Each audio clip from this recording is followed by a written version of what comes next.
ये 19वीं सदी के शुरुआत की बात है।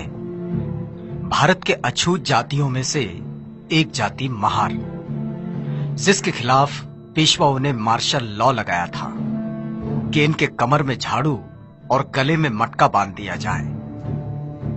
दरअसल ये अशोक काल में हुई ब्राह्मणों की निर्भत्सना का नागवंशियों के खिलाफ प्रतिशोध था। वैसे तो महार जाति अपनी वीरता के लिए प्रसिद्ध थी, लेकिन जब संसाधन ही छीन लिए जाते हैं तो कोई भी विकलांग हो सकता है। बहरहाल महार अपनी खोई प्रतिष्ठा और अस्मिता को संरक्षित करने की मंशा में थे और अंग्रेज भारत में अपनी सत्ता स्थापित करने की जुगत में। ऐसे में अंग्रेजों की नजर महारों पर टिकी, जो कद काठी में मजबूत और निडर वृत्ति के थे। अंग्रेजों ने ब्रिटिश भारत की सेना में महारों के लिए दरवाजे खोल दिए और उन्हें फौजी शिक्षा भी दी। अंग्रेजों को पेशवाओं की सल्तनत खत्म कर वहां ब्रिटिश राज कायम करना था। तैयारी शुरू हुई पेशवाओं पर आक्रमण करने की। महारों के सरदार सेनापति सिद्धनाग के कानों पर यह खबर पड़ी तो वे स्वयं बाजीराव पेशवा से मिलने गए। पेशवा बाजीराव से सिद्धनाग ने कहा, अंग्रेजों की तरफ से लड़ने की हम अछूतों की कोई इच्छा नहीं और यह हमें पसंद भी नहीं। यदि हम तुम्हारी ओर से लड़कर अंग्रेजों को यहां से भगा दें और यदि हम ऐसा कर लें तो तुम्हारे राज्य में, तुम्हारी सेना में हमारा स्थान क्या होगा? पेशवा बाजीराव ने सिद्धनाग के इस प्रस्ताव की अवहेलना की और कहा, सुई की नोक पर थर्राते हुए ठहरे धूल के कण जितना स्थान भी तुम महारों के लिए हमारे पास नहीं है। तुम लोग हमारे पैरों की धूल हो और वही बने रहोगे। चतुर्वर्ण व्यवस्था ने तुम महारों के लिए जो नियम बनाए हैं उनमें थोड़ा भी बदलाव नहीं होगा। तुम नीच हो, नीच ही रहोगे। पेशवा के जवाब से सिद्धनाग ठिठुर गए।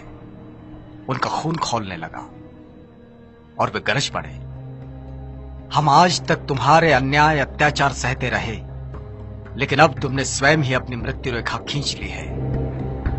महारों ने शस्त्र उठा लिए हैं। अब ये उच्च वर्णीय मगरूरी मिट्टी में मिल जाएगी। युद्ध की भाषा हमसे ना करो। इसी माटी में जन्म हुआ है हमारा और यहीं पले बढ़े हैं हम। इस मिट्टी की लाज अब ना लूटेगी। अपने न्याय हकों के लिए युद्ध करना कोई पाप नहीं है। ये ही युद्ध की अंतिम घोषणा है। और इस ऐलान के साथ सिद्धनाग वहां से निकल गए।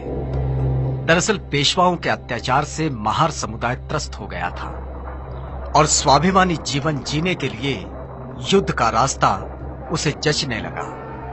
अब ब्रिटिश आर्मी का वो हिस्सा थे और पेशवा के आह्वान से चिंगारी और भड़की। जैसे बाबा साहब डॉक्टर अम्बेडकर कहते हैं, जहां सहन शक्ति खत्म हो जाती है वहीं क्रांति का जन्म होता है। महारों ने सदियों से चले आ रहे अपने अपमान का बदला लेने पेशवाई के खिलाफ युद्ध का बिगुल फूंका और आधुनिक भारत में समतामूलक समाज निर्माण के नए इतिहास पर्व की शुरुआत हुई। भीमा नदी के किनारे बसे कोरेगांव की ये बात है। 1 जनवरी 1818। मुंबई के नेटिव इन्फेंट्री के 500 जवान, जो सभी महार जाति से थे, 250 घुड़सवार और 2 तोपें, कैप्टन स्टॉटन का नेतृत्व और सामने पेशवा के 25,000 से भी ज्यादा पैदल सैनिक और 3,000 घुड़सवार। इनका सामना होने से पहले कैप्टन स्टॉटन 25 मील पैदल चलकर 1 जनवरी 1818 की सुबह कोरेगांव पहुंचे थे। जवान थके हुए थे और युद्ध शुरू हुआ। महार सेना का नेतृत्व रत्नाक, जतनाक और भीकनाक कर रहे थे। एक दिन एक रात ये युद्ध चला और देखते ही देखते पेशवा के 25,000 सैनिकों का धुआं उठ गया। 500 महार सैनिकों के सामने पेशवा की विशाल सेना पौनी साबित हुई। इसमें अंग्रेजी सेना के 276 लोग गिरे। लड़ाई के धरातल पर महारों का सामर्थ्य किस स्तर का है, ये बात पूरी दुनिया ने देखी और इतिहास इस घटना से गौरवान्वित हुआ। युद्ध में वीर गति को प्राप्त हुए सैनिकों की शौर्य गाथा दुनिया के इतिहास में अमर हुई, जो भीमा कोरेगांव के इस 75 फीट ऊंचे विजय स्तंभ पर दर्ज है। इस क्रांति स्तंभ, विजय स्तंभ को सैल्यूट करने बाबा साहब डॉक्टर अम्बेडकर हर साल 1 जनवरी को यहां जरूर आते थे।